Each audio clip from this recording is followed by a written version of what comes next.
You know what else he through this forces me to do?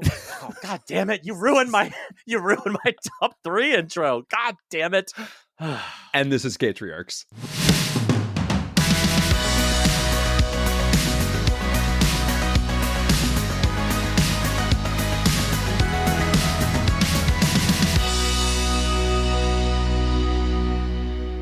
Gavin, our listenership is out of control. And I'm taking issue with you, listener. I'm already laughing. I'm taking issue with you. I don't know why you're listening to this show.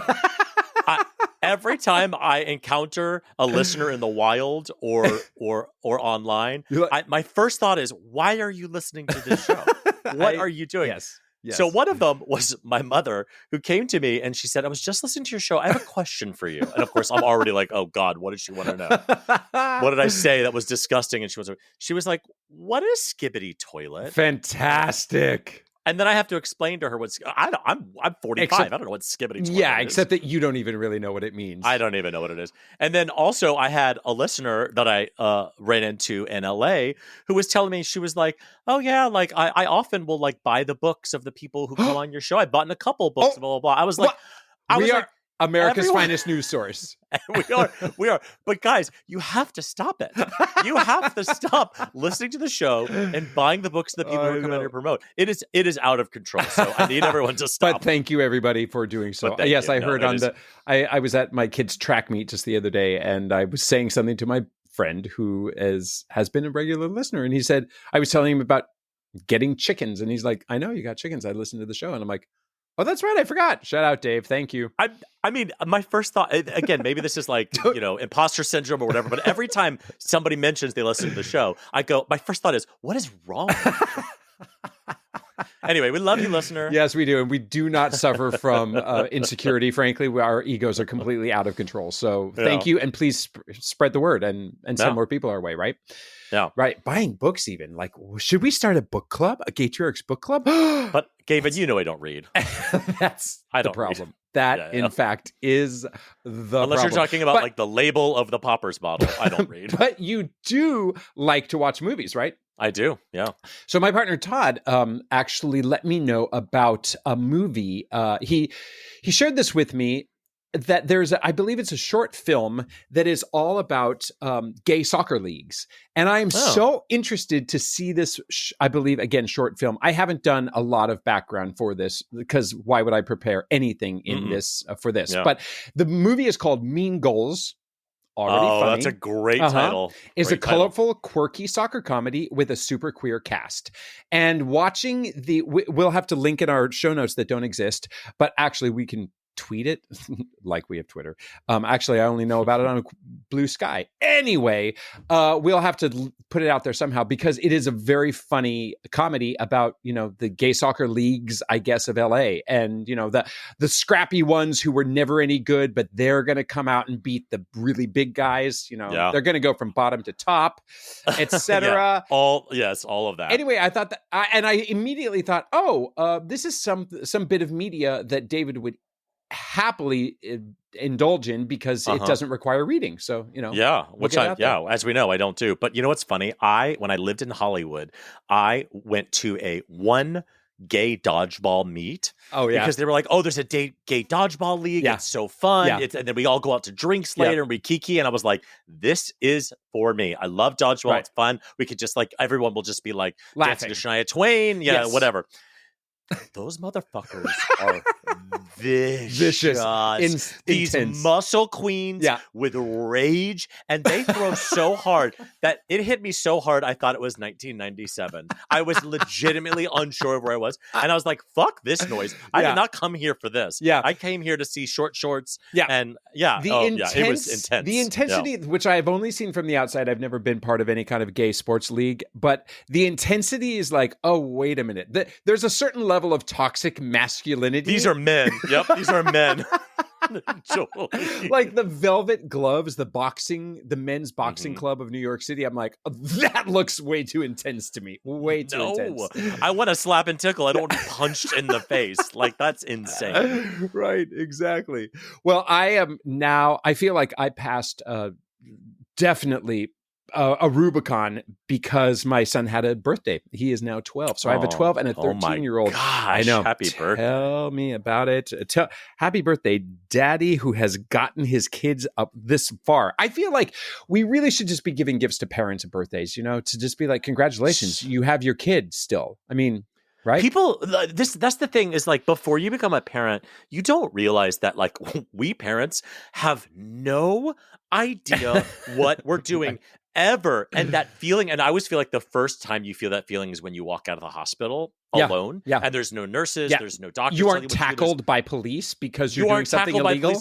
Yeah, I can still see the automatic doors of the hospital opening, and then my father-in-law in the car waiting for us, and me going, wait, hold on, like suddenly realizing that I was fully responsible. And every new thing that comes, I mean, you're ahead of me, but like every new thing comes, you go, I don't know how to do this. I'm just going to kind of wing it. Totally. Oh my God. So we for sure deserve, that's a great tradition we should start, is gifts for the parents on the child's birthday. We could cancel out goodie bags at birthdays and instead just bring, little bottles of shots or whatever for the parents. Because I knew you knew it to alcohol. Of course. But nobody needs the trinkets in a baggie at the end, but bringing the parent who's hosting a little gifty is actually a much smarter. A $3 Starbucks card would be appreciated.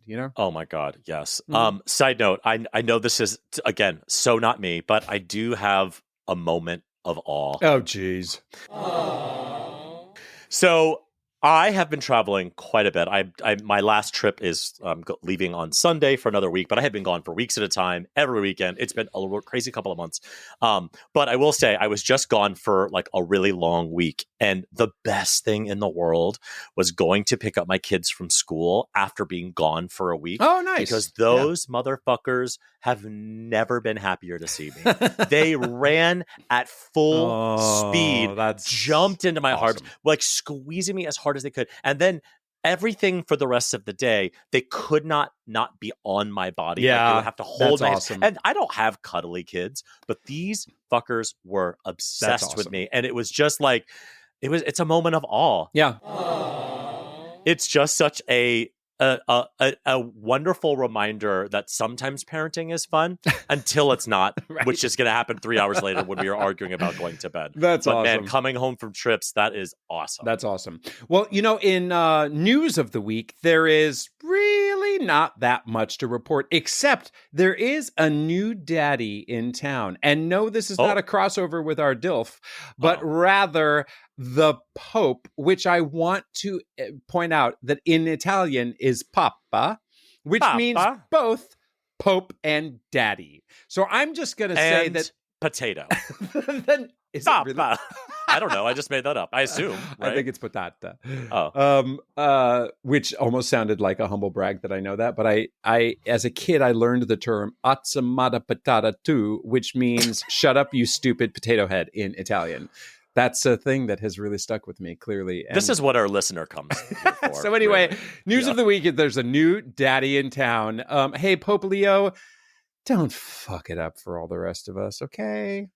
Who would hire an American at this time? I was so shocked by that. Who would say, of all the people in the world, let's choose somebody from this garbage fire? Because I'm an eternal optimist, I would like to think that the other cardinals were kind of like, hey, let's throw a bone and say, we believe in you. Please fix yourselves. We're going to throw this bone to you. Also, my favorite meme was a genius way for the Vatican to avoid tariffs. Choosing an American Pope. That's really good. That would be a good hack. Speaking of hack, I don't have a daddy hack for you, but I will say that if anybody doesn't watch Hacks, you have got to, because that show is fantastic. Gene Smart is a gay icon, but like national treasure. I know that term is thrown around overused. A lot. Yeah. Oh my God, but she is a national treasure. Yeah, to completely agree. That's my dad hack of the week. That's fantastic. You forced me to find a DILF of the week last minute. Did. So I literally Googled hot dads in Hollywood just to come up with somebody. And like the third picture down, I literally gasped. So our DILF of the week is Mark Consuelos. Who's Kelly Ripa's husband, if you don't know who that is. Nice. All right. we're going to have to, I'm going to slide this into our Instagram feed, because we might as well like give some thirst traps to our listener/viewer. And we need to get those daddies up there. Mark Casuelos needs to know that he is our DILF of the week, doesn't he? He really does. And I just texted you the picture that I used, but it was like, I literally gasped. I was like, who is this gorgeous piece of meat? So anyway, that's our DILF of the week. I didn't spend any time on that. There's no particular cultural reason why I brought him up right now, other than Gavin was forcing me to do it. But you know what else I spent no time researching? Tell me. Our top 3 list. Gaytriarchs top 3 list. 3, 2, 1. So our top 3 list is the top 3 first world problems. I love a first world problem. Yes. They annoy me to no end. And here are my personal top 3 first world problems. All right. And number 3, the Costco parking lot. Oh my God. I mean, you could really insert this with like Trader Joe's parking lot, any of the dense, packed parking lots with people who just don't know how to do anything. Yeah. Okay. It infuriates me like no other as I'm going into a store in America to buy bulk at a discounted rate. Number 2, the 39 whole seconds it takes for your phone to restart after downloading a new iOS. I have never felt like a humble village girl like I am sitting looking at my brick restart. And I just think this is the hardest thing I've ever done in my entire life. Yes. I've never felt more alone than this moment. And so that's my number 2. And number 1, I hope there's crossover here, but if not, you're a psychopath. Pooping without a bidet. How to defecate in public without a bidet is it's my Roman Empire. Like, I don't even know how to do it. This leaves me speechless, I do have to say, because we're a bidet-less family. And I realize that it's different if you've never had a bidet. Okay. But once you have a bidet and you're used to that level of cleanliness, anything after is camping. It's okay. As long as we're picking this apart. Oh, God. Here we go. What I don't understand is just like suddenly being wet. And so then you have to dry, right? I mean, I know that's a very simple, stupid thing, but like the idea of being just like randomly wet down there in the middle of the day. I mean, hey. Well, that's what you use the toilet at the end of the wash. You use the little toilet paper to dry yourself off, and you use the TP for that. Okay, correct. It's just a little dab. Okay, clean. Just a little dab will do you. All right. Well, in my realm of the first world problems that absolutely drive me bonkers, I will say there's a slight bit of crossover here, which is that in my office here where I record I have an internet booster. And sometimes that thing takes so long to get engaged that it makes me, instead of being only 1 minute late to record with David, it makes me 4 minutes late because my booster takes so long. So number 3 for me is a Wi-Fi signal that isn't fast enough. Also unfairly having something David to hold over me. That's probably part of that. Yeah, that's fine. All of the above, but mainly a weak Wi-Fi signal is just intolerable now, that's for sure. Number 2, chopped garlic, and not always having chopped garlic to be able to cook with, because if I don't have my chopped garlic, I like, oh geez, what is this, the 70s with garlic powder? Don't you use jarlic? Yeah, that's what I mean. But if we are out of the jarlic, I suddenly think that I'm living in the developing world and nothing could be worse. Totally. Number 1 for me is still the number 1, which I did mention last week in preparation for this, is being without sunglasses outside.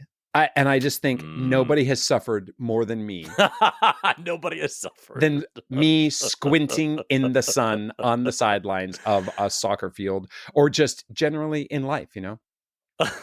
That's great. All right, what's next week? I have no idea. I haven't given that. Of course you don't. Of course you don't.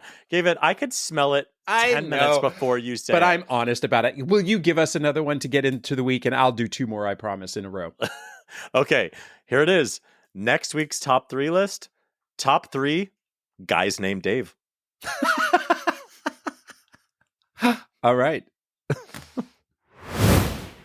Our next guest has had his hands on most of the biggest Broadway hits for the last 20 years, but notably for longtime listeners of Gaytriarchs, not Legally Blonde, which we might take him to task for. Bullshit. And that mild detracting factor aside, he has crafted so many of the earworms that you've had in your pretty pink queer heads of the last 20 years, including Frozen and Wicked and so many. He's worked with, conducted, arranged for no-name talents you've probably never heard of, like Dolly, is it Parton? Dolly Parton, right. Parton. Yeah. Mm-hmm. Shaka Khan, Ariana Grande, Rufus Wainwright, and Lady Gaga. Here to demean himself is the guy with the deepest cell phone Rolodex of anyone we know. Welcome, conductor, arranger, orchestrator, vocal arranger, composer, and most importantly, gay dad, Stephen Oremus. Hi, Welcome. Stephen. Wow, that was quite a. You really, roll out the red carpet. But yet, also josh you and razz you a little bit because David and I repeatedly talk about our obsession with Legally Blonde on this show. I am aware. I mean, honestly, your resume is nothing without Legally Blonde. You're a beginner, and welcome. Okay, so first and foremost, how has your daughter driven you bananas already today? Oh God! I mean, well, let's just start with where she's at, which is she's 9. Okay. Yeah. So 9, like going on, we are launching into a whole new yes, you are. phase. Just you wait. Yeah, no, I've heard, and it's intense. I mean, like it's just like I was like, I don't know why the tweens are starting now, but they are, and there's so there's not a lot of listening. There's a lot of like distracted. It's really intense. So like even in the morning, it's just like just getting her out the door to school is like, I mean, it just adds. It's so much stress. It's so intense. So today is a perfect example. It's just like, okay, we usually kind of like tag team it, Justin and myself, like and like. I'll get her started with breakfast. He'll make sure that the lunch is made for school if it hasn't already been sorted. Then it's like someone has to herd her into her room to make sure she's getting dressed for school. Right. And it's like the teeth brushing, everything, like everything. And it's a lot. It's just it's just everything is very intense right now because it's just like there's a lot of listening. There's a lot of like nasty talk back. And I was going to say, I mean, not trying to dig there, but is there pushback that just comes from the like I'm finding my independence, Dad, step off. Well, she was always very independent as a kid. I mean, when she was even littler, we saw that. Here's the thing: like where we're at is that she's basically me. So the triggering is like so intense. Oh yeah, it's so intense. Good self-awareness. Yeah. So she and I will go at it, and then and Justin was always the one that's just kind of like, let's talk about this, let's sort this out, and you both look at him and say, "Shut up." Yeah, seriously, it's intense. So I mean, she's a great kid, but there's really a lot of it's a very weird, intense time, like in this in between. Like not a little kid anymore, and it's like, I mean, you guys know, like every day is like a different experience. I mean, like, every, like, it goes like in week increments. Sometimes it's like all of a sudden I'm like, oh, we're having that conversation now. Oh, you're able to process that kind of discussion, but then she'll fool you and you'll have a mature conversation and then go, oh my God, you're only 9. You can't even handle this. So there's a lot of that where, where we have to, I have to like walk it back and be like, oh, right. This is not where we're at. Yeah. Can you give an example of what it is about you in her that you're like, oh, there's a trigger? Oh. Yeah, like the ugly mirror syndrome, which we talk about all the time. I mean, just all of it, like, her wanting to delay everything that she's doing and like put things off, and it's just like the distraction, and like I'm not big into like the. It's like all of the letters and things that we're going to call things, but maybe sort of ADHD-ish, kind of. I mean, like there's a lot of that. There's a lot of just snapping back at me, like in a very, very nasty way, like that I would it's exactly the way I talk to my mom. Yeah, like everything. Like I'm literally watching it replay, I have to take it's like we're all supposed to take the moment and pause. Bullshit. And take a bullshit. It never happens. I'm just like, oh. Have you been able to acknowledge that? Assuming your mom is around, have you been able to acknowledge that to her and say thanks, mom, or sorry, mom? I mean, look, I was always. I was like, of the three of us, because I have siblings that are twins, and they were younger than me, and I was. I mean, I was like, I was the good one. Of course, you know what I mean. Like but the same triggers. Like it's fascinating watching it all unfold, because the same triggers of the shit that triggered me with my mother is all like it's happening instantly with her, and I'm like, oh my god. I was like, I am not going to survive puberty with this kid. Oh my god, guys! I have a 3-year-old daughter. Every single older parent says this shit, and I'm like, but not me. I still have but not me, not my daughter. I think we need to do a supercut of what episode are we on? 106 of all 106 of our guests.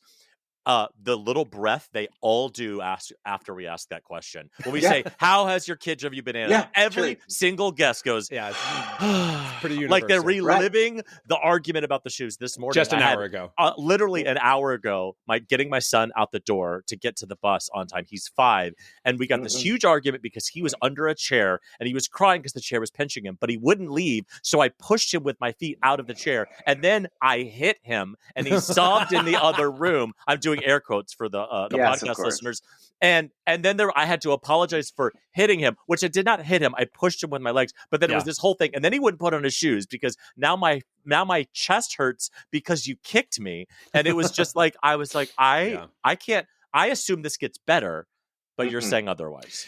No. For sure. No. I mean, it goes in waves. I mean, like everything. Every phase has been just fascinating. Of course. Well, take it back to the first phase. Will you tell us how did you become a father? Oh yeah, in 2015. Well, we did it later. I was not. For years, the two of us were like, we'll be the cool gay uncles. Like we're good. We're good.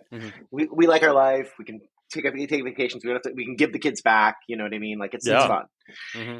And we were like the cool gay uncles in the city because we lived in New York City, and and it was just like whatever. So my sister had twins. My brother and his wife have 2 kids. They're out in Colorado, and so we were like, this is gonna be great. And and Justin's sister has 3 kids. So that was all well and good. And then around 2014, 2015. It was like the most random thing. We were literally like watching TV on the couch, hanging out, and he was like, I think we should have a kid. And I was like, well, TikTok, I'm like over 40, you know what I mean? I was like, my eggs are powder. Your eggs are powder, totally. So just little raisins on the vine. You're like, girl, And I was like, no, it's not happening. And then he, and then he's like, no, I think we should do it. And, we had, and this is now 10 years ago. So, we started to, there weren't as many, weirdly, even 10 years ago, there weren't as many options for surrogacy. And you were doing it through there was a kind of an explosion over the last 10 years of like more companies that were doing it and all that. Yeah. So there was one company that a friend of ours and his husband had twins through called Growing Generations out in Samesies. Samesies. Yep. Yeah. You did Growing Generations? Yep. Mm-hmm. Oh, great. Yeah. So we just got so anyway, I was out in LA for a big gig and in February of 2015, and then we went and met with them, and we hadn't had, what's interesting is that we hadn't had really detailed conversations about it. Justin and I, we were just like, okay, let's look into it, let's see. And we sat down with Kim. She was amazing. I mean, she was just so awesome. And we she was just kind of like interviewing us and talking to us about it, and she said, so what, do you have a preference, a boy or a girl? And both of us, without ever having discussed it, we just both went girl. We both want a girl. Interesting. We instantly both knew. We both have sisters. We both have, it's like, I don't know. There was something about it. Mm-hmm. So we were like, okay, well, at least we know that. Are you thinking about that conversation this morning while you're having the argument with your girl? You're like, oh shit, yeah, we've made a huge mistake. No, I still would take a girl anytime over boys. My friends that have been dealing with boys, but yeah, no, I'm good. But anyway, so we started chatting with her, and we started doing a whole. We started getting into the process, and we just lucked at, like, it was all just meant to be. It was one of those weird, like, magical. I mean, it wasn't without its sure. Hiccups. It's hiccups here and that there. Always happens. But we met with her in February of 2015, at the end of February 2015, and then we had Skylar May of 2016, May 2nd, 2016. Wow. Like, it was that quick. Yeah. So that's pretty fast tracky. It was, I mean, largely because, well, it was also one of those things where our, like, surrogate wise, there was a woman who had worked with them before, and then some couple was like, nah, I don't want to do a baby right now. Oh. And she freed up. Oh, sweet. And we met with her and her husband and spent the day with them, and it was like, it was really cool. And then we decided to do it. She had 3 girls of her own, had another girl for another gay couple, and then Skylar was her last girl. Our daughter was her last girl. I feel like gays also have a little bit of privilege when it comes to surrogacy. I feel like we have a little bit of a genie pass, because I think a lot of women want to have babies for gay men. I do. I feel like we get a little bit of a lightning lane. It's true. What I mean? Yeah, it's true. Well, and also, like, it's like, but I also love the whole, like, oh, I don't want a baby now, so, like, that surrogate became available. Right. It's like there's no oops with gay men. No, yeah, no. Like, we reference that a lot. Like, it's like, do you want to buy a house? Yeah, I can't imagine just being like JK on the, like, creating a child with another human via an agency and an egg donor and IVF. Yeah, it's a whole intense thing. Definitely. Oh my god. So anyway, so we really lucked out, and she was out in California, and so we but she was a C-section, so we knew we could schedule it, which was great, convenient. Yeah. And were you there to catch the baby, as it were? I mean, well, we don't even have the time to get into the story. Was so hilarious and so insane. So we did, like, back then, it was a big deal about live transfer or not, right? Like, to like, once the embryos were grown, like, there was no freezing, they put them right in, you know what I mean? Kind of thing. And so we were there. Yeah, we were there in the room when she was impregnated and the whole thing. And it was wild. It was wild. It was just a wild experience. Wait, you were in the room for transfer? Oh, yeah. Oh my God, that is. Oh, yeah, I had my gap there thinking, wait a minute, nobody has ever talked about that. My sister-in-law was our first surrogate, and she was trying to take a picture, like, before the process, and they were like, no phones in here, no recording. So she has a sneaky photo, and I don't think she'll ever let me post it, but she has a sneaky photo of her legs way up in the air and two doctors masked up, like, up in her guts, and she literally has, like, a selfie version of it. It is so fucking funny. And I was like, there it is. There's transfer right there. Oh, well, let me tell you. So like, what was crazy was, so we worked with this with this fertility doctor in Beverly Hills named Dr. Gadir, who was really wonderful, and it was a very, like, that whole office. It was like we were definitely unicorns. You know what I mean? There was a lot of straight people. That's a little shocking, actually. Yeah, surprising. at the time, it was 10 years ago. Oh, still, but still, I know. Right. But it was so. I was just going to say, my question there is, it's surprising to me because you were working with during Growing Generations, so I would have thought that they would have kind of hooked you up. They use a lot of different people. All right. Well, you're talking the IVF clinic was the IVF clinic. I remember that too, being at the IVF clinic and seeing a lot of kind of straight people. I mean, the story about when we gave our samples and the little video thing that they put in front of me, and the girl the young nurse's assistant awkwardly trying to show me how to like call up this like really filthy porn. Yeah. And I was like, girl, you're like, I have Sean Cody on my phone. I'm good to go. Like, I don't know what to tell you. I was like, I got some bookmarks. You made me wait 2 weeks. I'm good.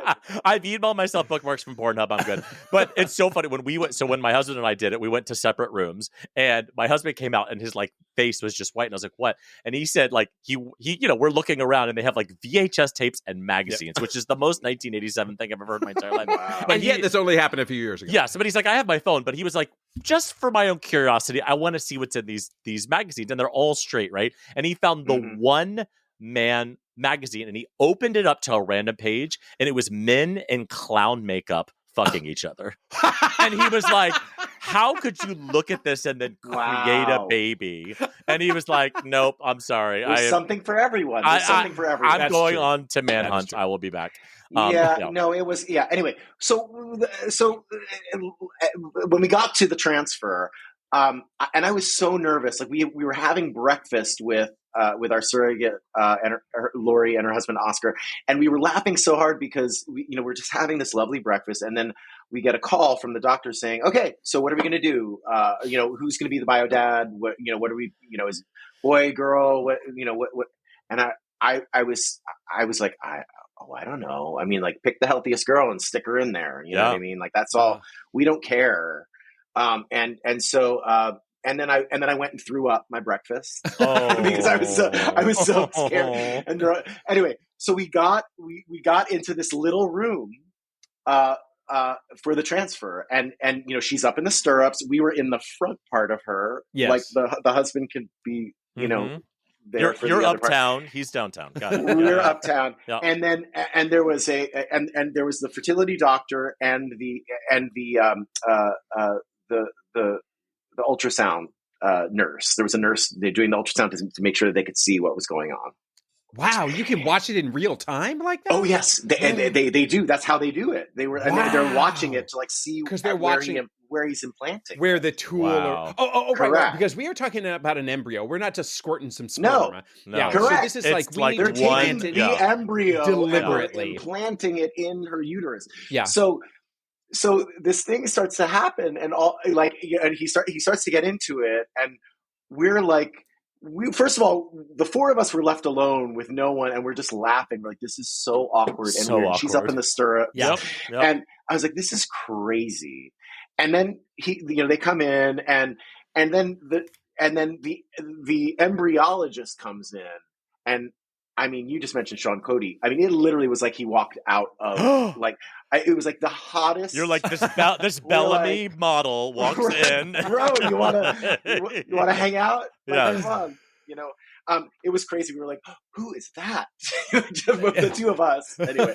And then I love how cruising for gay men doesn't stop at the creation of their children. Cruising, it's my friend Jamie says ABC. She goes, "You will always be cruising." I'm like, "Yep, that's it." And I would say that the lady who was doing the nurse that was doing the ultrasound had like a kind of a bouffant, like kind of like Flo from Alice, Polly Holiday back in. So like she looked like she was a waitress at a diner, kind of thing. Like she called you in Shug. The South. She called you Shug. Yeah. Well, and so then we're watching him like in real time implanting the embryo inside, our surrogate, and he was having some difficulty, and then she goes, "Oh, I know. I have a tilted uterus." And we're like, she's like, "It's a thing." And we're like, "Oh God." And then now we're panicking. We're like, is something going to be wrong? Right. Yeah. Is our baby going to come out tilted? Like, what's happening? Yeah. And then the ultrasound nurse goes, she looked at us and she saw us panic. And she was like, "Honey, here's the good news. once he gets it in there, it's not coming out. Yeah. She's like, you're going to be fine. Yeah. She's like, it's like a whole thing. So the implantation worked well. It all happened. And then it was like it was touch and go, and it's like, they're like, well, her levels haven't spiked. We don't know. And then like the next week it was like through the roof and they're like, congratulations, you have a baby. Oh my God. I've always wanted a surrogate who's like really dark. Like my sister-in-law, Erin, who's amazing, has the same dark sense of humor as me. And we fucked with a family photographer one time because she was taking pictures of my sister-in-law's belly. And she was like, oh, this isn't mine. This is my brother's. And like, just letting it sit for a while. But in my mind, I want a surrogate as the implant, like the transfer is happening, for her to just go, like just to really fuck with everyone, just to fuck with everyone in the room, just to make it real awkward for everyone. Because that's the truth, is that even though we're all like joking, it is an awkward thing to be witness to, and you might as well talk about. Yeah, it was so weird, and I mean, I'd like to think.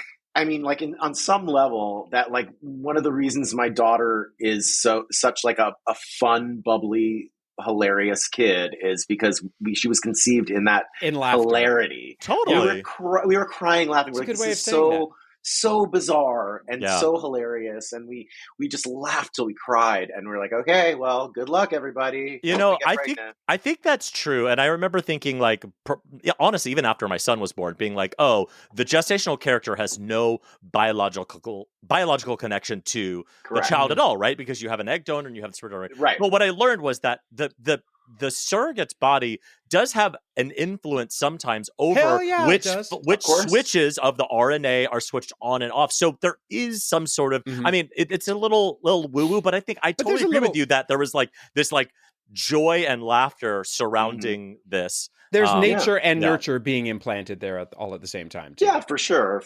So anyway, and then like I said, then we got pregnant, and then it was a little intense, like the cross country thing, and just trying to get in touch, and so finally I was just like, here's an iPhone. Not FaceTime us from every second that you're at that doctor's office. Yeah. So stuff like that. But it was great. It was we had a great time and a wonderful experience with them, and So, Stephen, you've been very, very busy of late with so very, very many projects going on all at the same time, to worldwide fame. I'm curious though, if an alien came down and said to your daughter, what is this, Dad? What is Stephen doing these days? Would she give a shit what you do? Or is she like, fuck yeah, my dad does all this stuff? It's somewhere in the middle. You know what I mean? I mean, she gets it, and she loves it. Like she now, like she took up, like a couple of years ago, she was like, I want to play the piano. Because of me, because she knew that, like she really loves it. She loves playing the piano and singing. She has not been bitten by the look at me theater bug, thank God, so far. Right. But we'll see. No. You know what I mean? Whatever. But she is, but she does, like, she grew up in the, like, sitting in, like, she was 3 years old when we put up Frozen, and she was like in the orchestra pit, like watching the musicians play, and she was like, she was like she was around that same age when Frozen 2 came out, and we went to a screening of it, and she got to be there with the writers and and some of the stars, and it was a whole thing. Like she gets it. She really does get it. And now I think that people, especially with the Wicked movie, there's a movie of it. We hadn't heard. Interesting. Is that... I didn't know. Yeah, I didn't see anything. I know, right? Yeah. And maybe another one coming out soon. And so but she which she sang on the soundtrack. Actually, she asked me. She did. That's great. I mean, membership has its privileges, so that's awesome. Well, we needed kids, and I was like, yeah, sure. But anyway, awesome. but she was but she's really she's watched me conduct orchestras, and she's watched me conduct shows, and so she gets it, and she's proud of it. That's awesome. Is she more your daughter? Is she more a Glinda, an Elphaba, an Elsa, or an Anna? Can you categorize her that way yet? Or an Oaken? Yeah, right. Well, yeah, well, she's much more. I mean, she's definitely more of. I mean, she started as more of an Anna. Okay. And then she's definitely now more of a Glinda. Okay. I will say. It's more.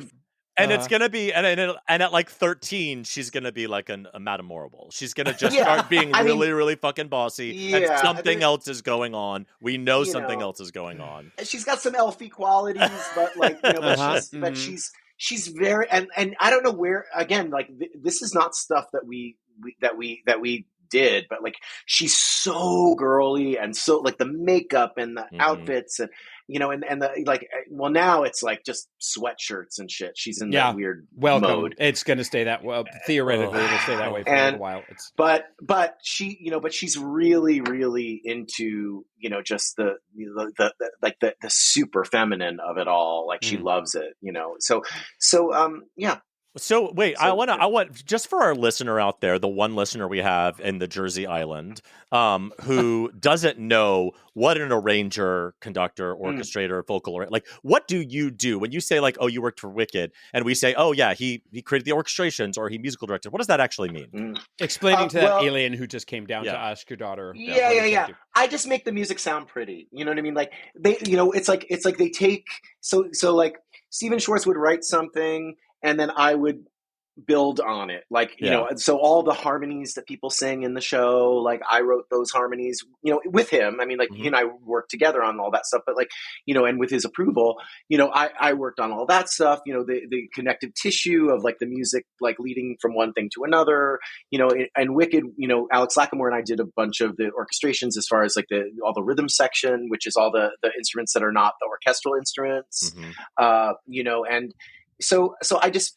depending on the show, it's really like just, it varies, but generally as a music director or music supervisor, I'm in charge of the overall package of how it all sounds. Yeah. Not, it's like, I've got to deal with the musicians. I got to deal with the sound people. I got to deal with the actors. All of it. And I'm, and it's really like it's my job to kind of produce all of that music and make it sound. I will say, I feel like you're being a little humble about kind of what you do, because I know many, I think musical arrangements and orchestrations to me is my favorite art form in the world.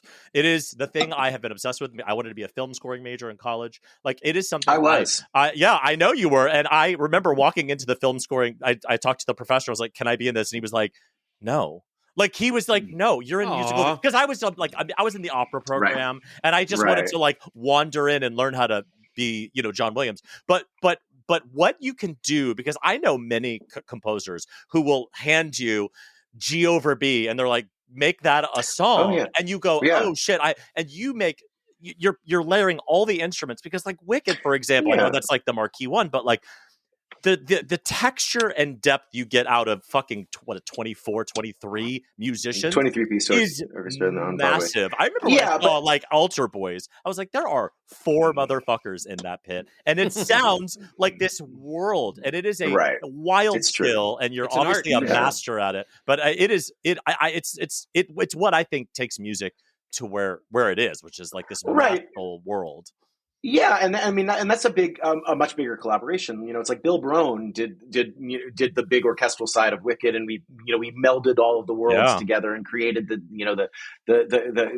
sound. And it's like we just opened Smash on Broadway. Like Doug Besterman's orchestrations that he did the original TV show, and like it just evokes this whole world. And like we were able to like do all this. All these arrangements to kind of blow that up, and so it's really exciting. I mean, I love doing that part of it. I mean, it's taking all this stuff, and in some cases it does verge on arranging is writing on top of writing, basically, right? Yeah. It's like it's more of that. Yeah. So if somebody slipped and broke their ankle tomorrow, and so did both of the understudies, and all of the swings from the various tours slipped, could you step on and be Fiero tomorrow? Oh yeah. And can we see you in the white pants right now? I don't have. Yeah, no, I can't. Well, and the white or off white, depending on the but yeah, no, no, I don't. Fierro's not a terribly intense vocal track. I think I would be a little difficult for me to do all the floaty shit in the duet. But have you ever been an actor? I mean, the last time I was on stage was like in high school. Yeah. Okay. I mean, I did high school shows, and they always screwed me because they wanted me to play the piano for the show, so they would always give me like, it's like by the time I got to like 11th grade, and I wanted to be Eddie Ryan in Funny Girl, of course, like you did. They gave me the pivotal role of the stage manager because they wanted me to play the piano for the whole show. Of course. Yep. So I had lines like 5 minutes, Miss Price. Oh, see, but you probably also acted like you were straight for quite a few years in your early years. Oh no, so that was an Oscar-worthy performance, honestly. Yeah, for sure. No. I was I did get to kind of. I mean, when I look back at the tapes, like I was Applegate in Damn Yankees my senior year. That was my swan song. Did you have to play the piano just because Applegate can do whatever he wants? I mean, I did, yeah. And also we smoked real cigarettes on stage. What? Let's just talk about that. Nice. Like Let's talk it was about the that. 80s. It was the 80s. Bring it back. I had a special, like a magic trick of where he pulls the cigarette out of his coat, and I had like this little metal tube that was like inside my lapel, and I would light a cigarette, actual real cigarette. Amazing. Put it, and the tube had a little pin in it, and you would put a lit cigarette in the metal tube inside my lapel, and then I had like a ring that had like a button that would like spark, and I would spark the ring and pull the lit cigarette out of my coat. That's pretty stunning. Teaching children. I mean, 80s were all about teaching children. 1989. 1989. That's awesome. You know what I mean? That's awesome. Crazy. Insanity. Will you please tell us what's your favorite little anecdote about the Wicked movie? About the Wicked movie? Oh God! I mean, my God! I'm sure there's a billion, but what comes to mind? There were so many different phases of it, and so I mean, I think that like the most intense and exciting time was the rehearsal period leading into the shoot and getting to be on those sets and like just being like, in that world all of a sudden. It was just insane because I was over there for 3 months rehearsing with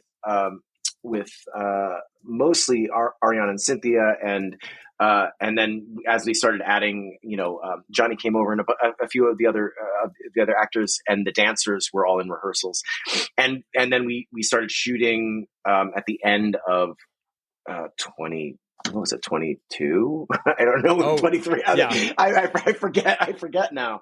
23. I don't even remember what the date was. Anyway, and so I mean, I have to say, like, there like, for me, I've now been a part of Wicked for 25 years. Wow. From the very first reading. Damn, yeah. The first reading of Act 1 was 25 years ago this September. Wow. That's crazy. And that was me at a piano with like 10 actors. How cool. And how's it going so far? Is it going okay? I think it's okay. Okay. Not too bad. All right. It was, it was me like sweating at a piano being like, are they at the Emerald City yet?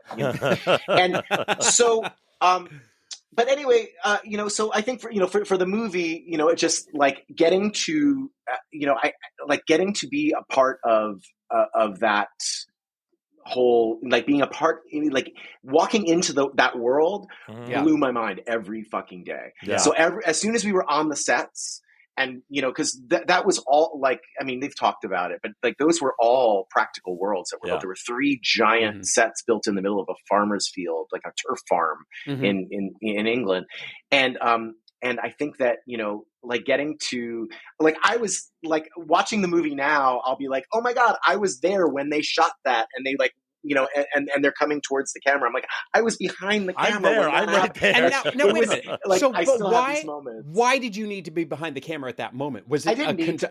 you just got to be. You just okay. No. He's just a queer on the set of Wicked.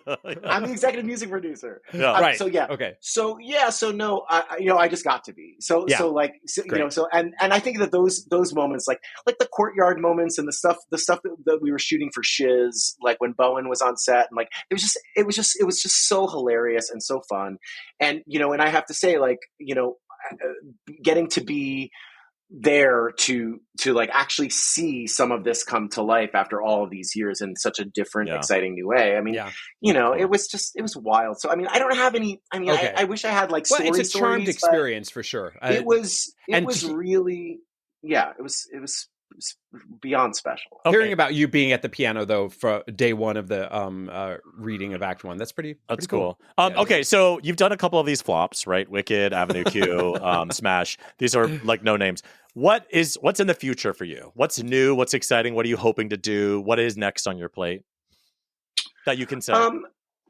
Yeah, I mean, there's still part 2 of Wicked that we're working on. Never there's heard that of it. little thing. Pish posh. Never heard of but it. That's very exciting, and I can't wait to see it. And that's literally like the next 4 or 5 months. That's what you've got you to work on entirely. Like it's really like we're in post production for that. We're putting all that together.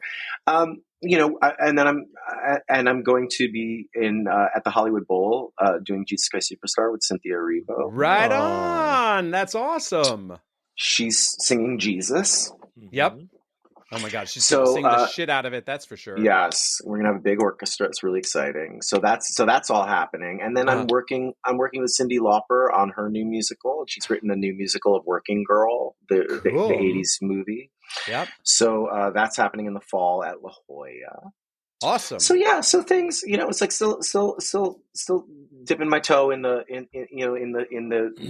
theater stuff as well. When you have a moment to just go sit on a beach or do a vacation or strap on a backpack. Where are you going? Can you tell St. us Thomas? Oh, nice. Yeah. That's awesome. Well, Stephen, awesome. I think you're poised for success someday. I feel like you're building your resume, and someday you're going to be successful. And I'm really, my fingers are crossed for you. I'm very excited. I appreciate that. I really, I like that support. Now, please come back and demean us some more with your, tell us a tale of, I will never forget the time when my daughter... There's the breath. There's the breath. I'm telling you every time. I know. There's really it's a hard one. We're like I said, we've been through these breakdown moments, like where she just melts the fuck down. And the other day, I will say I had a great one because she literally she was on the phone with a friend on her iPad with a friend. They play games together, but they can side only by side. FaceTime, but they FaceTime each other in order. Like I don't let them chat through the game and all that, whatever. Good call. So she was on the phone with a friend and she's literally like, she came up to talk to me and she still had her headphones on, like one headphone off. So, but I didn't realize. Yeah. Like a true musician, she has her cans on and off, but anyway, yes. And she's now getting to the point where she's trying to work the system because like Justin will tell her one thing and then she'll come to me and be like, well, what do you think of this? Like, can I do this? And I'll be like, okay. And she's like, and then Justin's like, why did you tell her that? I said no. You know what I mean? Like, that sort of thing. And so she's in this place now where she's working out, how to play us. And she's, and it's never a good thing. And so she comes up, she's talking to me and she was just like, and then she was just like, she asks me to, she's like, can I have a sleepover? And I'm like, you had 2 sleepovers last week. We're not doing a sleepover. And then she bursts into, like, the eyes well up. She bursts into tears. Okay. She's got the headphones on, by the way, like it's half on. And then she starts crying. And then I was just like, no, I was like, we're not having a sleepover, blah, blah, blah. I find out the friend was still on the phone while we were having a private conversation, and I was just like, what the? I was like, you can't. And she was just like, I can't believe you're not letting me have a sleepover. And I was like, what? Like, she's just like, she's like, but I need to see my friends. Mm-hmm. And like, it's necessary for me to be around my friends. And like, it was just like, and I literally started laughing so hard. I'm looking at her, and then she's like, stop laughing at me. And I'm literally trying to stop. Like, I can't. It's hard not to sometimes. They're having the worst day of their life, and you're like, this is funny. I know, but like, she is. It's really the drama is really intense, and then she'll hit me with one of those things where where all of a sudden she'll be just like, she's like, I need this. Mm-hmm. This is very important to me. This is you never let me do, and I'm like, never. She's like, it's been forever. I was like, it was last week. Maybe it was last week. Yeah, this, you know what I mean? Definitely, she's going through her Galinda era for sure. It's all so intense, you know. So I mean, like, you know, and I will say, like, she's really not she's not a bad kid, but it's like the feelings are big, a lot of feelings, and they're getting bigger. Mm-hmm. Yeah, and that is terrifying. Yeah, but exciting. I mean, like, you know, like, it's just, you know, and all I can think is, like, we're trying to get her to, you know, like, we're trying to get her, we're trying to shepherd her through all of this to, mm-hmm. like, to be able to say, like, here's how we deal with these feelings, and here's an appropriate response, and here's how we work through this sort of stuff and everything. But it all happens afterwards. Mm-hmm. So I will say, like, you know, she's good. Like, we've had so many, like next day conversations where I'm driving her to school, and I'm like, that's good. You know what? Yeah. How about that thing last night? She'll be like, yeah. Okay. Yep. You know, like, you know, so, but that's all we can do. That's the important kind of shit that I don't think that our parents were necessarily as good at that as I think that's one of our superpowers these days is to be able to go back and we can do our apologies. Yeah. We open the door for them to do their apologies and debrief it. And we are doing our best to make a better world for our kids. But it's also hard not to imagine a little mute button that you have in your pocket, because when my daughter goes off on these, like, she'll whatever's on the dinner plate, whatever it is, it could be the thing she's dreamed of, she will fall on the ground sobbing and screaming because she doesn't like it. I want to click that button. I just want to mute that button and continue eating in silence. And I hate that I feel that way, but sometimes I feel that way. No, it's so true. Yeah. It's so true. Yeah, no, I mean, you know, look, I think that it's like, look, we're all just doing our best, but I think that as far as it's a little harder for me, you know, because as far as the dynamic in our family, because I'm the one that's always away. Mm-hmm. Mm. So like, I'm the my husband owns a business in New Jersey. Like he you know, and is here and mm-hmm. and is here all the time. And that's an interesting dynamic you have to balance then too, because you're the clown who comes in once in a while to disrupt. Well, I mean, you're there. Yeah. David Lodge calls Stephen Oremus a clown. It's going to put that on BroadwayWorld.com. That'll be the title of this story. No, but I mean, I'm constantly resetting the relationship dynamic every time I walk back in. And I'm like, that's tough. Right. Like, you know, so. And listen, I mean, that wouldn't work if, you know, my husband and I didn't communicate. And of course we communicate, and like, of course, you know, but like things get so intense where I'm away for like a little chunk of time, and then I'm back and I'm like, what's happening here? Why is she doing this? And why are we, everything? You know, like, it's a whole new world. And why are the forks in this drawer? Put them back where they were.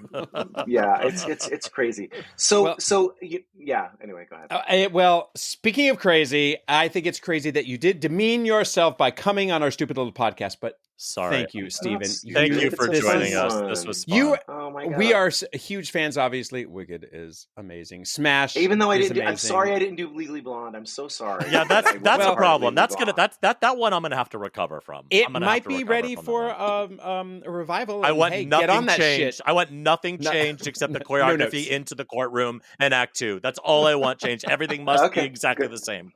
Yeah, we'll have to let them know. We'll have to let them know. Stephen, thank you so very, very much. Thank you. I am really proud of this week's Something Great. Oh. My partner, Todd, has started a new tradition in the house. And by new tradition, it's, hey, we should do this, but we've only done it like once in the last week. But he loves the On the Road series from CBS. And I think it's the CBS Sunday Morning News. Yes, go ahead and call me a little old lady. But the CBS Sunday News or Sunday. Yeah, it's the Sunday News. No, it's called CBS Sunday Morning. Yeah. CBS Sunday Morning. It's a fantastic show, period. But they do this On the Road series that's always just like these heartwarming stories. And of course, through the magic of the intrawebs, I don't know if you're aware that you can get little, 2-minute stories on your phone on something called YouTube. Anyway, he's been showing these videos before the kids go to sleep, and they're all heartwarming stories about gratitude and how good we have it. It's your own little porn studio. They are all tearjerkers, but the kids are riveted by them. And it's a really lovely way to go to bed with, warm fuzzies. So I highly recommend looking up the On the Road series on, wherever you get your 15-second videos. I will say I know exactly what you're talking about, and they are like beautifully produced, like little stories. I also love that you have now just discovered YouTube 25 years later. YouTube debuted in like 2001 or something. Yes, that's fantastic. Okay, my something great refers to a previous something great, which is I mentioned that we were about to record and I found out my friend had just had their baby. Well, I was just in LA last week and I got to meet said baby. And it was so wonderful. And thank you, listener. Maggie is my friend who just had her baby. Shout out, Maggie. It was so fun to be in a house with newborn parents, like just like the air, like just remembering how it felt, like just and what they were feeling and everything. It was such a throwback because it's been 3 years since I've had an infant, and it doesn't sound like a long time, but you get around like bottles and breast pumps and diapers and wipes and stroll, and you're like, oh yeah, I don't have any of this stuff in my house anymore. But it was so fun. It was the perfect like little thing because I got to hold the baby and feed and burp and just to do all the things. I held him for hours, and then I handed him back and I said bye-bye. And I walked out the door. It was like the perfect little thing. So Grandma David, totally. But it was so fun. They are great parents. They look great. They're feeling positive. But this is month 1 Gavin, so we know what's coming for them. We know. But it's all it was downhill so from fun here. to hold this little beautiful baby and spend some time with my new little friend. And that is our show. If you have any comments, suggestions, or general compliments, you can email us at GaytriarchsPodcast@gmail.com. Or you can DM us on Instagram. We are at GaytriarchsPodcast. On the internet, David is at David FM Vaughn everywhere, and Gavin is at Gavin Lodge, Defying Gravity. Oh, please leave us a glowing 5-star review wherever you get your podcasts. Thanks, and we'll make you popular next time on another episode of Gaytriarchs.